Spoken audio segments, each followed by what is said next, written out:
Hello, and welcome back to episode 5 of the Great Unknown audio show with me, Maxim Jennings, and my travelling companion and long-time friend, Nikolai Brown. Nick, how are we doing? Easy now. And so, this day brings the end to our adventure in New Delhi and to new beginnings. So we thought before we kick off the main event, we'd do a little review on the last 4 days in Delhi. Some tremendous experiences. The most bombastic city I've ever been to. And some highs, not many lows, but still some critiques that we'd like to share with you. So I guess first of all, let's start with... The bad things? Yeah, let's start with the cons. Nick, do you want to start off? Well, the air was filthy. I've never experienced air pollution on such a scale. It actually affected the weather. Like, you couldn't even see the sun most days. Yeah, we called it a smog set when it got to that time where the sun should be setting, and it was just blocked by the smog altogether. I think you said, 23 times the amount of particulates for a city recommended by the World Health Organization. Yeah. Yes. No, thank you. No, thank you. But Sorry, not only that, we're all good, the streets thank you. were quite dirty. Thanks very much. No, thank you.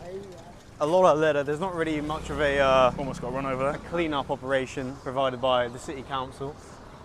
And there were also just random cows walking about in the streets, which didn't really make much sense.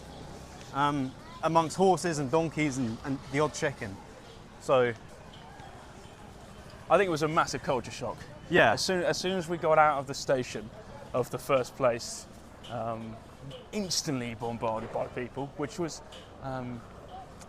it wasn't really a shock to us, but I think just that was expected. yeah, it was. But the rat coming out of the bin outside the restaurant was not expected. Our first night at Karim's, right next to the world's biggest spice market, I'd just gone to the toilet. We'd had a really nice meal. It was recommended by one of the guys at the hostel, Abdul, who we'll get to. And as soon as I walk in, no, thank you. All good, thank you. So as soon as I go to the toilet, Nick's starts banging on the door. The toilet, which is 2 urinals, pretty dirty outside, starts banging on the door. He's like, look out here. And as soon as boss man comes over, tries to clean the rubbish up, there's just a rat pops out of nowhere. And it's just at the bottom of the bin bag. As soon as everyone sees it, they're like, ha, ha, ha, ha, ha. Absolute carnage race out.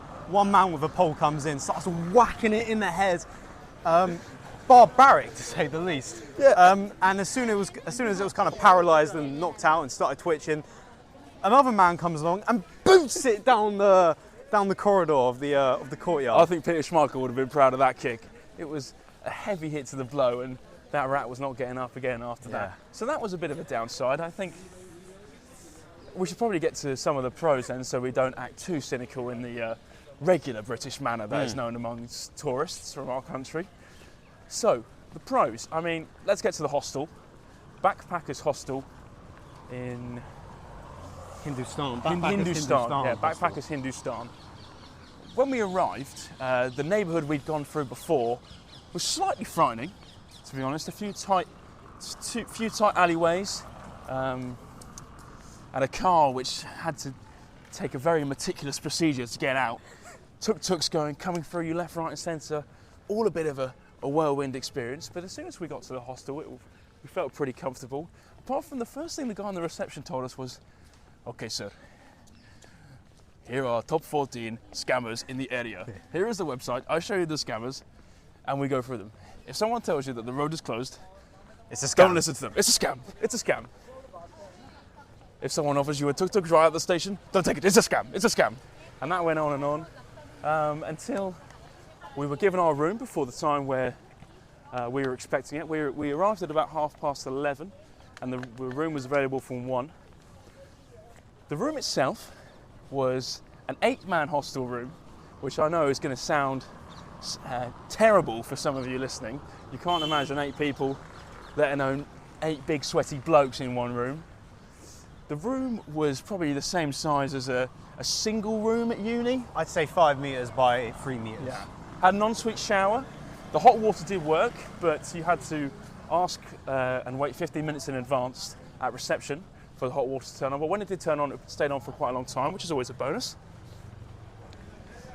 but it was too small. The room was way too small. We paid £6.50 a night, which, well, it will be yet to see how that differs from other places in the country and whether that was a good deal or not. It seemed like a pretty good deal to us compared to other hostels we've been to in the past. But altogether, really too small. The bunk beds there were 4 sets of bunk beds. They all took up too much room.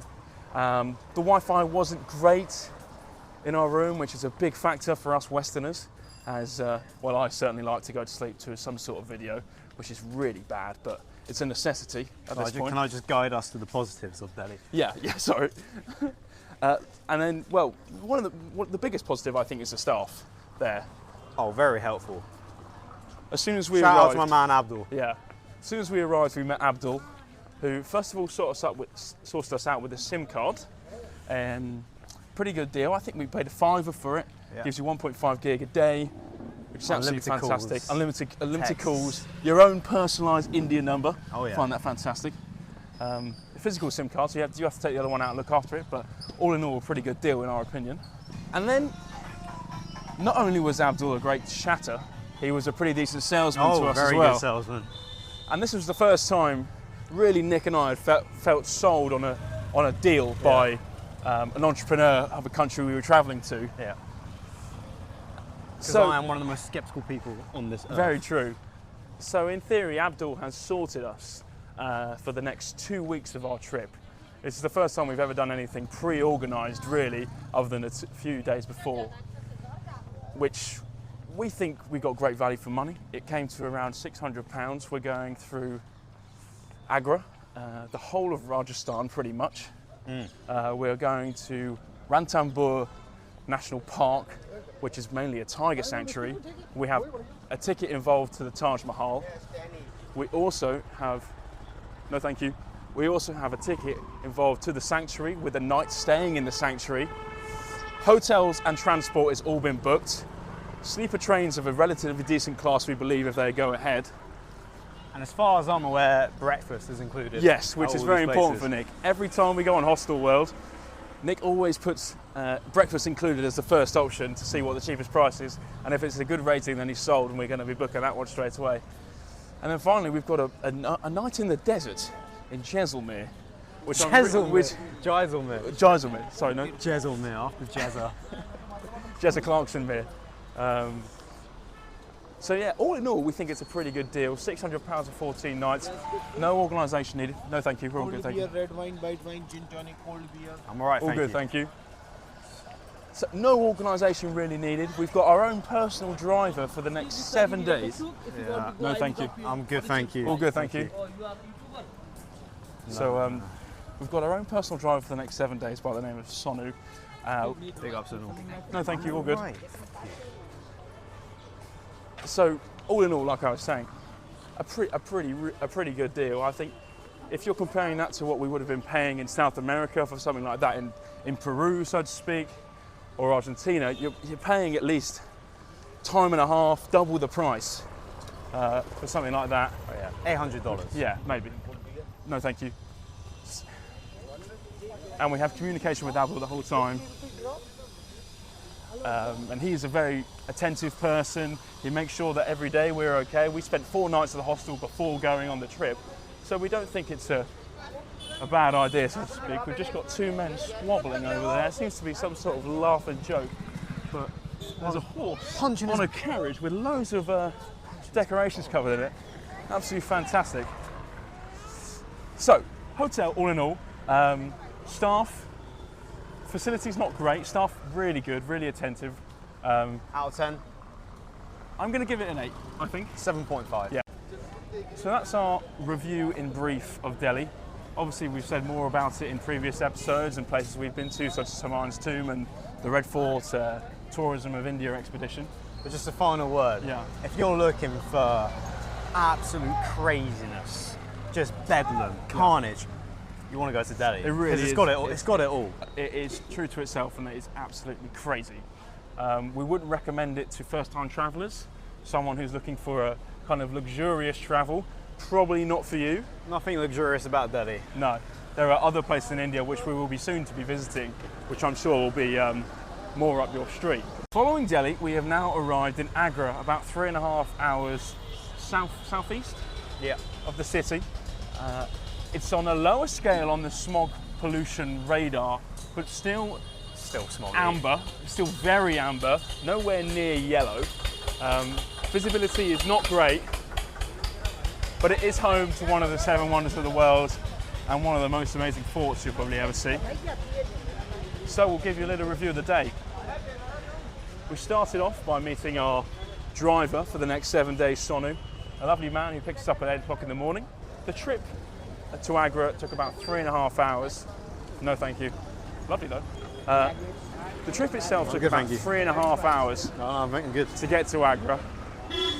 In that time, there was some absolutely horrendous displays of driving.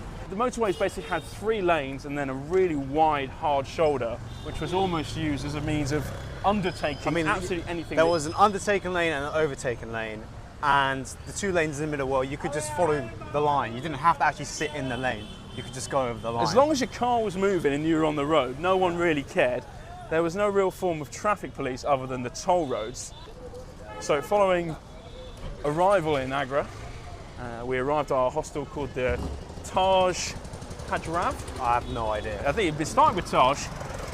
It's literally about 2 kilometers away from the Taj Mahal. Our room is really nice. We've got a double bed to snuggle up together. Fucking brilliant. Excuse my language, sorry. Nick's very much excited for tonight, as am I. This is one of the hotels, by the way, that is included in our tour 14-day extravaganza. So we didn't have to pay anything when we arrived, which is always good. Always good to have things prepaid. It makes you feel so much better about yourself. And we had to unpack a bit. Shower works. It's more of a wet room than a shower. There was a bucket in there, which I'm thinking if the hot water runs out, then you pour the water into the bucket and then just chuck it over your head. Does the same job. Yeah, it does exactly the same job. So we were then picked up by our driver again, who took us to the Red Fort, or the mini Taj he called it.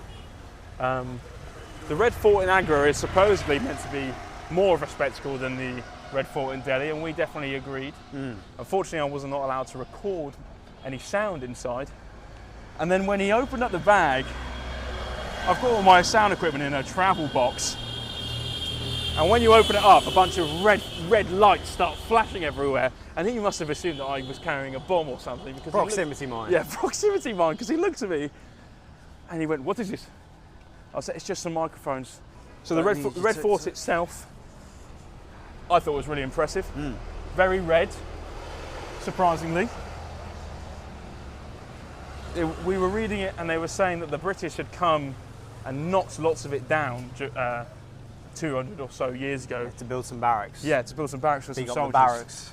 Which is a classic British thing to do, to not really appreciate foreign architecture and use it for their own gains. But they managed to restore lots of it. It looks like something out of a Game of Thrones set. Yeah, but a very impressive piece of architecture. 600 rupees to get in, so it's about £6, which for something which is as highly celebrated as the Red Fort, bit of a bargain, really. Getting in, we were told to be aware of scammer tour guides who weren't wearing their tour guide lanyards and would just try and take your money before you got in.